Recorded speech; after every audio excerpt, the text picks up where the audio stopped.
আহ এই রকমের কোনো ক্লেম পাইনি যে সাংগঠনিকভাবে বিচার আওতায় আনা হবে। কারণ আমরা এই প্ল্যাটফর্মটি একবারে মজলুমের জন্য। এই প্ল্যাটফর্মটি যে আন্দোলনটি গড়ে উঠেছে শুধু মজলুম জনতার জন্য এবং ছাত্রদের অধিকার আদায়ের জন্য। এভাবে তাদের একটি দল রয়েছে, বিশাল বড় রাজনৈতিক দল রয়েছে, তারা সংগঠিত এবং আপনারা দেখেছেন যে ৫ই আগস্টের পর তাদের প্রায় ২,০০০-এর অধিক নেতাকর্মীকে ছেড়ে দেওয়া হয়েছে এবং অনেক মামলা থেকে তাদের স্থগিত করা হয়েছে।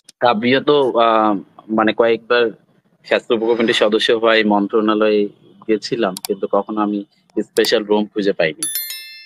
সবচেয়ে বড় কথা হলো যে আমি প্রফেশনাল ক্রিকেটার। আমি ঢাকা ডিভিশন খেলছি এবং অনেক বিগত সময় থেকে আমি ক্রিকেট খেলে আসছি। তা আমার জায়গাটা কি হচ্ছে, আমার চেইন অফ কমান্ড বা সাংগঠনিক জায়গাটা আমরা ছোটবেলা থেকেই মেইনটেইন করে এসেছি। কিন্তু এখন কথা হচ্ছে যে চাঁদাবাজির যে অভিযোগটা এসেছে যে বিভিন্ন সময় বিএনপি বা ছাত্রদল বা বিভিন্ন যুবদল বিভিন্ন উইং এর মানে বাংলা জাতীয়তাবাদী দলের বিভিন্ন উইং এর চাঁদাবাজি অভিযোগ আসে এবং বহিষ্কার করা হয়। পরবর্তীতে সেই সব নেতাদের আসলে কি করা হয় বা পরবর্তীতে সেই সব নেতাদের মানে কার্যক্রম কেমন থাকে সেটি দেখার বিষয়।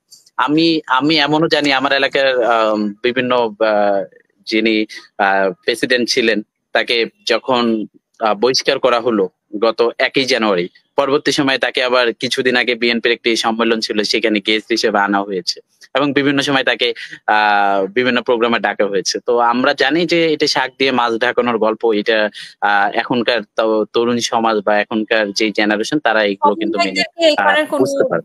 অভিযোগ মানে সমন্বয়কদের যত অভিযোগ সব অভিযোগই কি মিথ্যে? মানে এই পর্যন্ত আমরা যত সমন্বয়কদের দিয়ে দেখুন, সমন্বয়কদের নিয়ে অভিযোগ আসলে সমন্বয়ক কারা সেটি দেখতে হবে।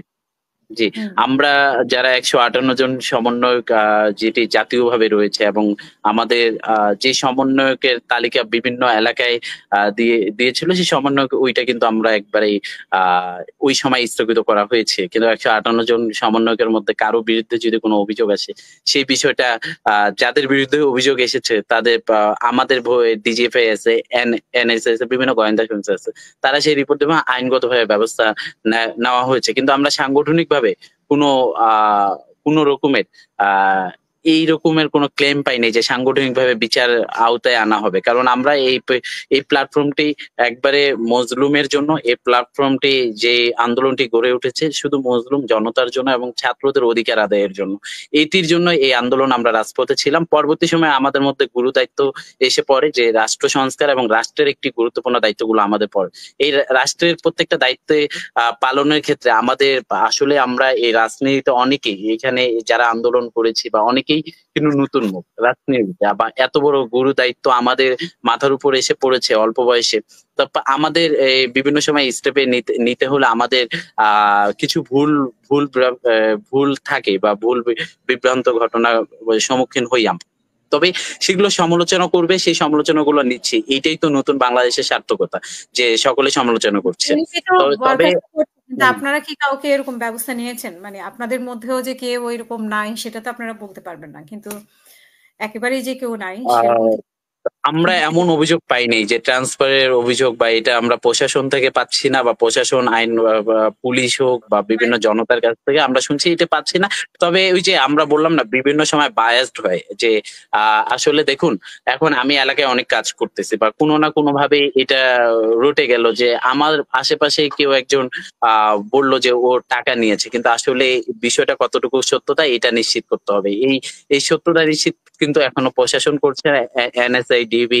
আমাদের কাছে তেমন একটা এমন রিপোর্ট আসছে না এবং আমাদের যে নেতৃত্বে যে ভাইরা রয়েছেন তাদের কাছে কিন্তু এখন পর্যন্ত সেরকমের বিএনপি কোথায় কি চাঁদাবাজি করছে এরকমই।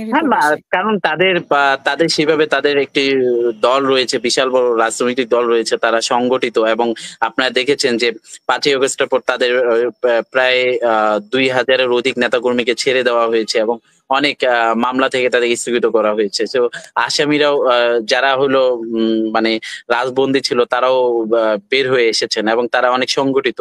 তো তাদের সেই জায়গা থেকে আপনারা দেখুন বিভিন্ন প্রত্যেকটা এলাকায় আমি আপনাকে এমন করে বলে দিতে পারি যে বালুর যতগুলা ঘাঁটি রয়েছে এবং টেম্পু স্ট্যান্ড থেকে শুরু করে যতগুলা স্ট্যান্ড রয়েছে সবগুলাতেই তাদের একটা আধিপত্য রয়েছে। এখানে কিন্তু শিক্ষার্থীরা নাই।